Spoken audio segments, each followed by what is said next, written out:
Hello बच्चों, मेरा नाम आदिल खान, कैटलाइजर्स इंस्टीट्यूट कोटा फिजिक्स का छोटा सा टीचर। वापस से हाजिर हूं आज आपके सामने डीमेंस पीवाईक्यू सीरीज का अगला चरण लेकर। और आज हम लोग डिस्कस करने वाले हैं one of the most most most important chapter या most important unit, modern physics. तो ठीक है, मॉडर्न फिजिक्स का फर्स्ट पार्ट के कुछ जेईई के इंपॉर्टेंट पीवाईक्यूज हम लोग डिस्कस करने वाले हैं आज। जो चैप्टर हमारा होने वाला है ड्यूअल नेचर, जिसमें बेसिकली हम लोग बात करेंगे photon, photo electric effect and matter waves etcetera. तो हम लोग बहुत इंपॉर्टेंट पार्ट है ये, बहुत ज्यादा क्वेश्चंस आते हैं। पिछले प्रीवियस ईयर्स में आप जाके देखेंगे तो बहुत सारे क्वेश्चंस मॉडर्न से बहुत ही ज्यादा आए हैं। तो बिना टाइम गए हुए जल्दी से शुरू करते हैं हम लोग पीवाईक्यूज अपने जेईई मेंस के। ठीक है, देखिए बोर्ड पे आपके सामने जो दिख रहा है वो 2024 का पीवाईक्यू है और ये फोटो इलेक्ट्रिक इफेक्ट का क्वेश्चन है। क्या कह रहा है सवाल, पढ़ते हैं। सवाल कह रहा है when the UV light of a wavelength 300 nanometer is incident on the metal surface having work function 2.13 electron volt, electron emission takes place. Okay, the stopping potential. Okay, आपको क्या दिया हुआ है? आपको इंसिडेंट रेडिएशन का वेवलेंथ दिया हुआ है और वो दिया हुआ है 300 नैनोमीटर। जनरली हम लोग क्या करते हैं, हम लोग जनरली एंगस्ट्रम में डील करते हैं। यहाँ पे नैनोमीटर में दिया हुआ है, फॉर्मूला अपने को एंगस्ट्रम में याद है, ठीक है कोई बात नहीं। क्या होगा ध्यान दीजिए, नैनोमीटर को पहले तो मैं फटाफट एंगस्ट्रम में कन्वर्ट कर लेता हूं ताकि आपको आसानी रहे। यानी ये हो गया नैनोमीटर बोले तो 10⁻⁹ मीटर। इसको मैंने 10 से मल्टीप्लाई किया, 10 से डिवाइड कर दिया तो 10⁻⁻10 हो गया और 3000 हो गया। यानी जो आपका लैम्डा आ जाएगा वो आ जाएगा 3000 × 10⁻10 मीटर, बोले तो 3000 एंगस्ट्रम। आगे बात समझ में? यानी ये हो गया इंसिडेंट रेडिएशन का वेवलेंथ। अब अगर आपके पास इंसिडेंट रेडिएशन का वेवलेंथ तो आपके इंसिडेंट रेडिएशन का एनर्जी निकाल सकते हैं। अपने पास इंसिडेंट रेडिएशन की जो एनर्जी आ जाएगी, यानी एनर्जी ऑफ फोटोन जो आ जाएगा वो आ जाएगा 12400 डिवाइडेड बाय 3000 और ये आएगा आपका इलेक्ट्रॉन वोल्ट में। ये गया गया गया गया ये हो गया 3 चौक 12.3 और ये हो जाएगा बच्चा 3 4.13 अराउंड। ये हो जाएगा 4.13 अराउंड। तो यानी एनर्जी ऑफ फोटोन जो हो जाएगी वो हो जाएगी 4.13 इलेक्ट्रॉन वोल्ट अराउंड हो जाएगी। आगे बात समझ में? आपके पास आइंस्टीन्स फोटो इलेक्ट्रिक इक्वेशन है सर। तो आइंस्टीन्स फोटो इलेक्ट्रिक इक्वेशन क्या कहती है? Energy of photon is equal to work function plus kinetic energy maximum. और हम लोग को पता है काइनेटिक एनर्जी मैक्सिमम का एक फॉर्मूला और होता है ईवी नॉट, जहां पे वी नॉट हम लोग स्टॉपिंग पोटेंशियल, वी नॉट को हम लोग क्या बोलते हैं, स्टॉपिंग पोटेंशियल। यानी यहां से 4.13 इलेक्ट्रॉन वोल्ट आपका एनर्जी ऑफ इंसिडेंट रेडिएशन आ गया है। वर्क फंक्शन, अच्छा वर्क फंक्शन जो दिया है वो आपको दिया हुआ है 2.13 electron volt plus eV not. तो यहां से काइनेटिक एनर्जी आ गई 4.13 माइनस 2.13 यानी 2 इलेक्ट्रॉन वोल्ट, ये एनर्जी आ गई। एंड इस एनर्जी, इस काइनेटिक एनर्जी करस्पॉन्डिंग जो स्टॉपिंग पोटेंशियल हो जाएगा वो हो जाएगा 2 वोल्ट। कितना हो जाएगा?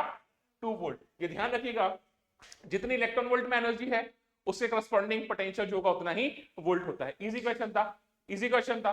फटाफट अगले सवाल पे चलते हैं। अगला सवाल क्या कह रहा है, ध्यान से समझते हैं अगले सवाल को। देखिए अगला सवाल क्या कह रहा है, आपके सामने ग्राफ दिया हुआ है।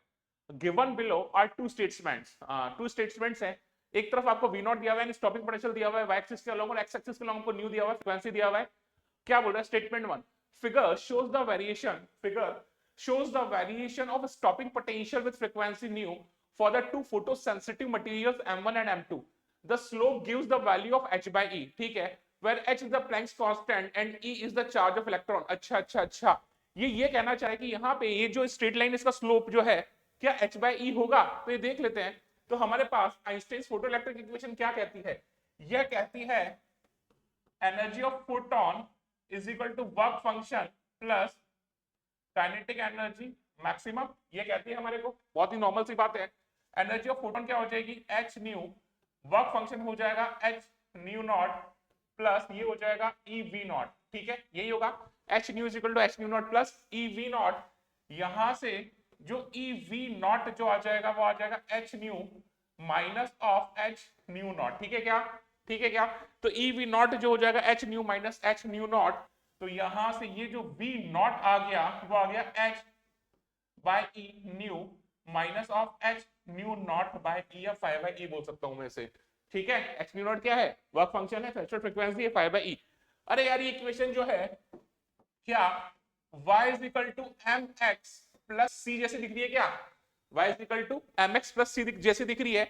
तो यहाँ पे m क्या होता है, स्लोप होता है। स्लोप क्या दिख रहा है यहाँ पे, h बाई ई। तो यस ऑब्वियसली बात है, अगर मैं v नॉट और न्यू स्टॉपिक पोटेंशियल और फ्रीक्वेंसी के बीच ग्राफ खींचूंगा तो उसका जो स्लोप होगा, स्ट्रेट लाइन जो होगा, उसका जो स्लोप होगा m, वो होगा h अपॉन e। सही है क्या? तो जरूरी है कि स्टेटमेंट 1 एकदम सही है, ये एकदम बिल्कुल सही बात है। स्टेटमेंट 2 पढ़ लेते हैं। स्टेटमेंट 2 क्या कह रहा है? स्टेटमेंट 2 क्या कह रहा है, ध्यान से समझिएगा। M2 will emit the photoelectrons of greater kinetic energy for the incident radiation having same frequency। Okay. इसने बोला M2 जो फोटो सेंसिटिव मटेरियल है, दोनों पे अगर मैंने सेम फ्रीक्वेंसी का रेडिएशन डाला है तो क्या कह रहा है ये, जो M2 जो इलेक्ट्रॉन एमिट करेगा उसका काइनेटिक एनर्जी ज्यादा होगा। अरे बाबा, ये कैसे निकालूं? हाँ, ये क्या कह रहा है, M2 जो है फ्रीक्वेंसी, दोनों मटेरियल्स पे जो फ्रीक्वेंसी है इंसिडेंट रेडिएशन की वो इक्वल है। तो M2 सरफेस जो है वो ज्यादा काइनेटिक एनर्जी का फोटो इलेक्ट्रॉन जो है वो एमिट करेगा। ऐसा कैसे पता चलेगा यार? एक बात सुने, एक बात सुना, तो इस ग्राफ को मैं एक्सटेंड करता हूं, ध्यान समझिएगा। इस ग्राफ को मैं सपोज एक्सटेंड करता हूं यहां पे, या पहले वहां देख लेते हैं, इस चीज को देख लें। इस इक्वेशन के अकॉर्डिंग, ध्यान दीजिए, अगर इस एक्सिस पे मैं फ्रीक्वेंसी ले रहा हूं और इस एक्सिस पे मैं स्टॉपिंग पोटेंशियल ले रहा हूं, तो जो ग्राफ बनना चाहिए वो इस टाइप का बनना चाहिए। ये हो जाएगा आपका थीटा, और tan थीटा कितना हो जाएगा, h बाई ई। ठीक है, ये वाला जो पार्ट है, आप क्या करें, यहां पे न्यू को 0 कर दें तो v नॉट का वैल्यू कितना आ जाएगा, ये चीज जो है h nu not by E, या मैं इसको लिख सकता हूं फाई अपॉन ई, लिख सकता हूं फाई अपॉन ई लिख सकता हूं। तो ये वाला जो पार्ट है वो कितना है, फाई अपॉन ई, समझ में आ गया? M1 और M2 के लिए फ्रीक्वेंसी सेम है, M1 और M2 के लिए फ्रीक्वेंसी जो है वो सेम है। काइनेटिक एनर्जी किसकी ज्यादा होगी वो निकाल लेते हैं यहां से। तो इस इक्वेशन को देखें, यहां से ये है h nu is equal to h nu nought, ये कितना है बेटा, 5 प्लस के ई मैक्स। यानी काइनेटिक एनर्जी का अगर मैं बात करूं, तो वो हो जाएगा h न्यू माइनस 5। न्यू दोनों कंडीशन से सेम है, फ्रीक्वेंसी दोनों कंडीशन से सेम है, तो जिसका वर्क फंक्शन ज्यादा होगा उसकी काइनेटिक एनर्जी कम होगी। सब्सट्रैक्ट होने वाली क्वांटिटी है ना मैडम, क्या कर रहे हो? देखो न्यू दोनों के लिए सेम है, जिसका फाई ज्यादा होगा उसकी काइनेटिक एनर्जी कम होगी। अब देखो इन दोनों ग्राफ को, इसको मैंने यहां से यहां तक एक्सटेंड किया और इसको मैंने यहां से यहां तक एक्सटेंड किया, तो देखो ये वाला जो फाई 2 है ये ज्यादा है और ये वाला जो फाई 1 है ये कम है। अब यहां पे देख लो, फाई 2 ज्यादा है तो काइनेटिक एनर्जी जो 2 होगी वो कम होगी और काइनेटिक एनर्जी 1 जो होगी वो ज्यादा होगी। उल्टा रिलेशन आ गया, देख लो यहाँ पे फाई 1 कम है, सब्सट्रैक्ट होने वाली क्वांटिटी कम है तो उसकी काइनेटिक एनर्जी ज्यादा होगी, यानी kinetic energy of 1 is greater than kinetic energy of 2। तो क्या कह रहा है ये, M2 will emit the photoelectrons of greater kinetic energy। नहीं भाई, सेकंड टाइम में तो काइनेटिक एनर्जी जो होगी वो कम होगी, यानी फर्स्ट सही है और सेकंड जो है वो गलत है। तो statement 1 is correct and statement 2 is incorrect. Easy question था। अगले क्वेश्चन पे चलते हैं फटाफट, ध्यान से अगला सवाल पढ़ते हैं जल्दी से। अगला सवाल पढ़ते हैं। Given below are two statements, one is labeled as assertion and the other one is labeled as a reason। assertion क्या कर रहा है, number of photos increases with increase in frequency of light. यार ये तो मुझे सही नहीं लग रहा, अगर फ्रीक्वेंसी बढ़ाते तो इंसिडेंट रेडिएशन का एनर्जी बढ़ता है, फ्रीक्वेंसी बढ़ाने पर इंसिडेंट रेडिएशन का एनर्जी बढ़ता है, बट अगर इंटेंसिटी बढ़ाते हैं तो नंबर ऑफ फोटोन्स बढ़ते हैं भाई। तो मेरे को लगता है ये गलत है ना। दूसरा क्या कर रहा है, maximum kinetic energy the emitted electrons increases with the frequency of incident radiation. Yes, अगर मैं इंसिडेंट रेडिएशन की फ्रीक्वेंसी बढ़ा रहा हूं तो मैं एनर्जी ऑफ फोटोन बढ़ा रहा हूं, जिस इलेक्ट्रॉन से वो जाकर टकराएगा उस इलेक्ट्रॉन की एनर्जी ज्यादा होगी और ऑब्वियसली बात है जब बाहर निकल के आएगा तो वर्क फंक्शन को ले लो, खत्म कर उसके बाद जो एनर्जी बचेगी वो काइनेटिक एनर्जी होगी तो वो भी ज्यादा होगी। यानी इंसिडेंट रेडिएशन की फ्रीक्वेंसी बढ़ाने से काइनेटिक एनर्जी इंक्रीज होगी। तो मेरे को लगता है ये जो है वो सही है। तो A is not correct but R is correct. Easy था। अगले सवाल पे चलते हैं फटाफट। अगला सवाल क्या कह रहा है, देखिए अगले सवाल को देखते हैं जल्दी से। देखिए अगला सवाल क्या कह रहा है, if the total energy transferred to a surface in time t 6.48 into 10 to the power 5 joule, then the magnitude of the total momentum delivered to the surface for the complete absorption. भैया light incident हो रही है, momentum जा रहा है, वो पूरा absorb कर रही है, ठीक है, तो जितना मोमेंटम लाइट कंटेन कर रही है सारा का सारा एब्जॉर्ब हो रहा है ना, पक्की बात है, सारा का सारा एब्जॉर्ब हो रहा है। तो हम लोग को यहाँ पे एनर्जी दी हुई है ना बॉस, यहाँ पे हम लोग को क्या दिया हुआ है, एनर्जी दी हुई है। तो यार अपने पास फोटोन की या रेडिएशन की एनर्जी जो होती है E इज इक्वल टू कितना होता है, एच सी बाय लैम्डा, यही होता है, ठीक है, E is equal to H C by lambda. और मोमेंटम जो होता है फोटोन का कितना होता है, P is equal to lambda is equal to H upon P, P is equal to जो हो जाएगा वो हो जाएगा H बाय लैम्डा, यही होता है, ठीक है। तो H बाय लैम्डा की जगह रख दिया मैंने E is equal to P into c, तो जो मोमेंटम हो जाएगा वो हो जाएगा E बाय सी, कितना हो जाएगा E बाय सी।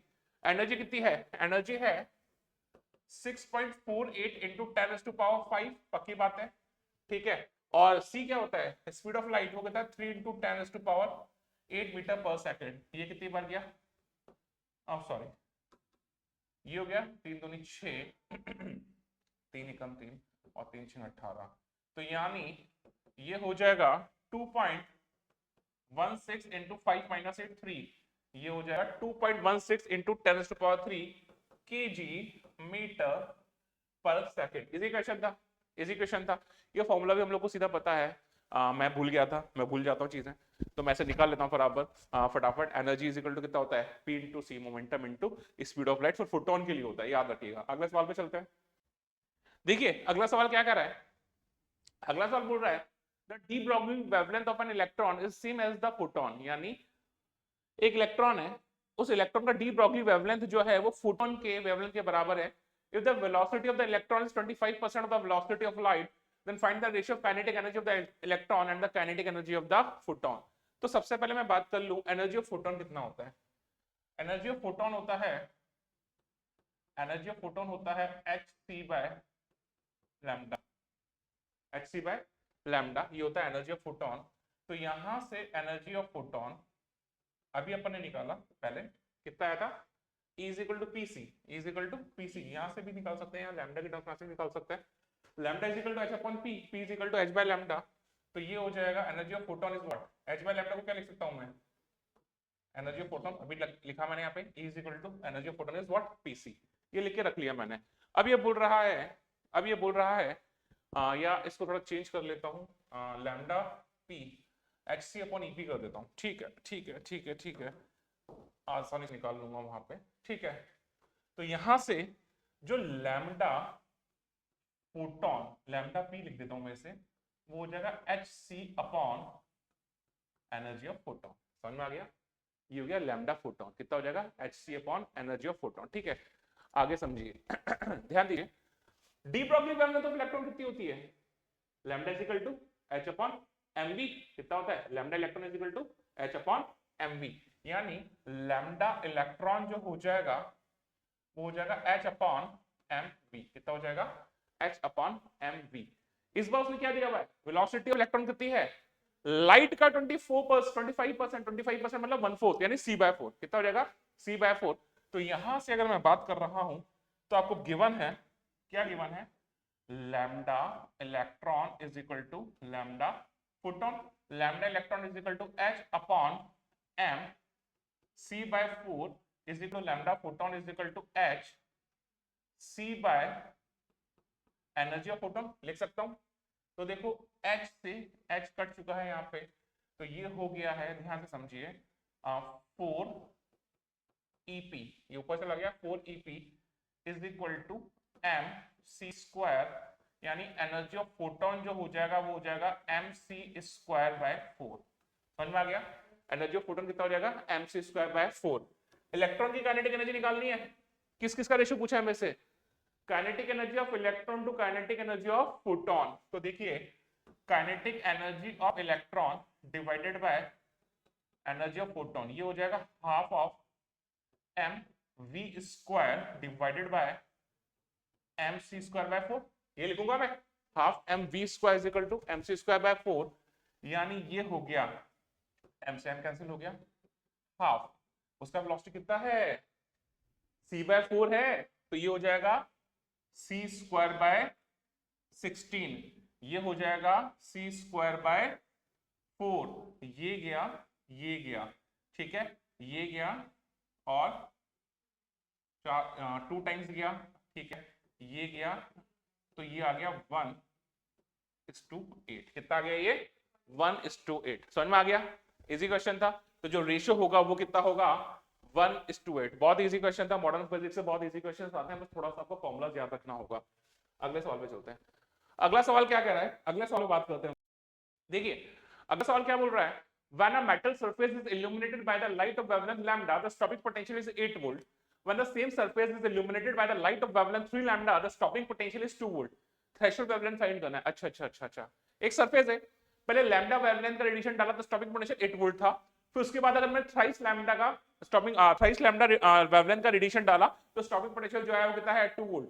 तो आपको थ्रेशोल्ड वेवलेंथ फाइंड करना है। क्या फाइंड करना है?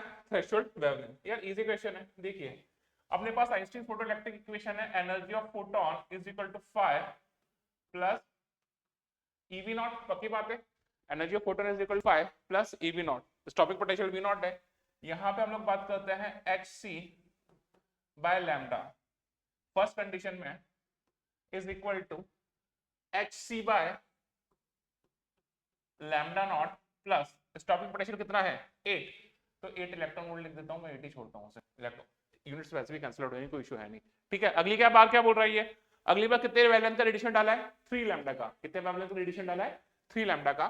तो अगली बार हो गया ये hc by 3 lambda is equal to hc by lambda not plus 2 electron volt. Electron volt में अगर मैं लेता हूं तो ठीक है, ये दो इक्वेशन बन गई। क्या करूं, एक इक्वेशन में से दूसरी इक्वेशन को माइनस कर दूं क्या? This is the equation 1 and this is the equation 2।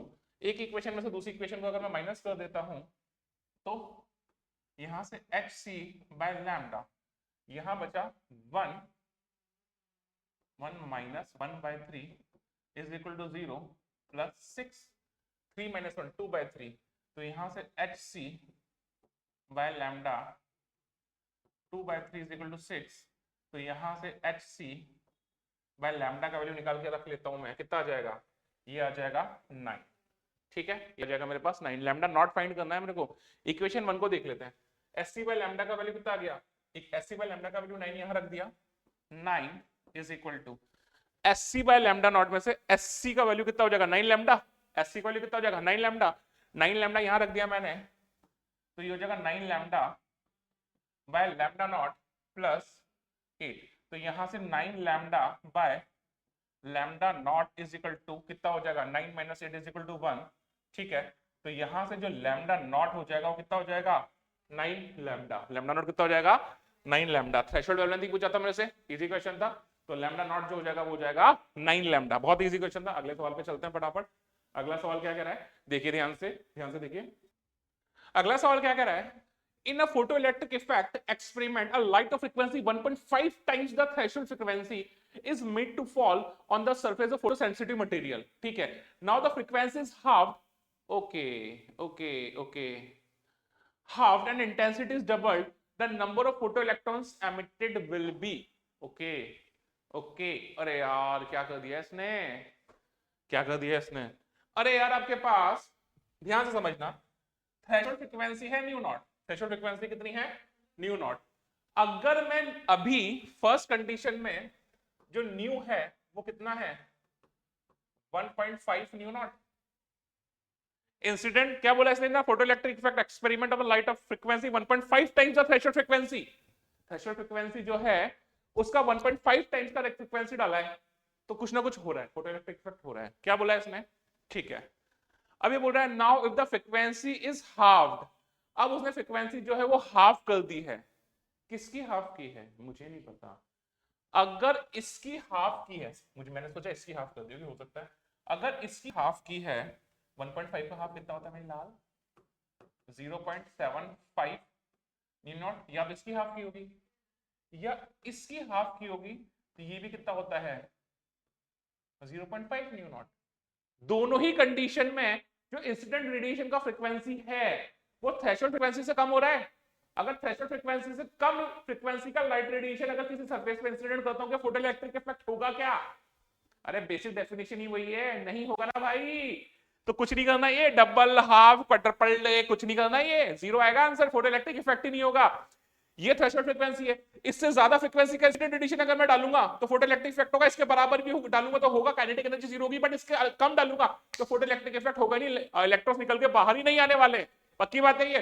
तो इस बार अगर मैंने फ्रीक्वेंसी हाफ की यार, मेरे को वहां पे क्लियर नहीं हो पा रहा यार किसका हाफ किया है, हो सकता है 1.5 न्यू नॉट का हाफ किया हो तो भी कितना रहा है 0.75, और अगर उसका भी हाफ किया न्यू नॉट का भी हाफ किया तो भी कितना रहा है 0.5 न्यू नॉट, दोनों ही कंडीशन में जो इंसिडेंट रेडिएशन का फ्रीक्वेंसी है वो क्या है, थ्रेशोल्ड फ्रीक्वेंसी से कम हो रहा है तो फोटो इलेक्ट्रिक इफेक्ट नहीं होगा। आई बात समझ में? अगले सवाल पे चलते हैं, इजी क्वेश्चन था, नहीं इजी क्वेश्चन है, थोड़ा सा दिमाग लगाने वाला क्वेश्चन था। तो पक्की बात है क्या बोला है, number of photons electrons emitted will be, कितने नंबर होंगे नहीं पता, जीरो होंगे, होगा ही नहीं, ठीक है। अगले सवाल पे चलते हैं, ये सही है। अगले सवाल पे चलते हैं, अगला सवाल क्या कह रहा है, अगले सवाल को देखिए ध्यान से, देखिए नेक्स्ट क्वेश्चन क्या कह रहा है, the variation of stopping potential V nought as the function of frequency nu of the incident light for the matter is shown in figure, the work function of the surface is okay यार क्या है, एक ही photoelectric Einstein photo electric equation है, उसी पे बात करनी है, जब उसी पे बात करनी है तो ध्यान से समझिएगा, energy of photon is equal to phi plus क्या दिया हुआ यहाँ पे, ठीक है, ई वी नॉट, क्या हो गया h nu is equal to phi plus E V not लेना ना अपने को, तो e V not is equal to h nu minus phi, पक्की बात है, तो यहां से V not is equal to h by e nu minus of phi by e, ये मेरी इक्वेशन बननी चाहिए, ये मेरी इक्वेशन बननी चाहिए। यार ये ग्राफ दिया हुआ है मेरे को, अगर इस पॉइंट पे बात करूं तो वी नॉट कितना है, वी नॉट कितना है, अरे वी नॉट जीरो है ना, फ्रीक्वेंसी कितनी है 5 इंटू 10⁻14, इसको मत भूलो, 10⁻14 साथ में दिया हुआ उसने, यहाँ पे जो मेजरमेंट है इसका 10⁻14 से मल्टीप्लाई करना है भाई मेरे को, तो यहां से अगर मैं इस ग्राफ, ये इक्वेशन अगर इस ग्राफ की है, तो अगर V नॉट जीरो है, इफ V नॉट, अरे मैथ्स वाले हो, V नॉट जीरो है तो आपका जो न्यू होना चाहिए वो कितना होना चाहिए बच्चों, 5 इंटू 10⁻14 हर्ट्ज, कितना होना चाहिए 5 इंटू 10⁻14 हर्ट्ज, वैल्यूज रख दूंगे यहाँ पे, V नॉट को जीरो डाल दूं तो यहाँ पे इसको जीरो डाला मैंने, तो zero is equal to h nu upon e minus of phi upon e, पक्की बात है, पक्की बात है, तो यहां से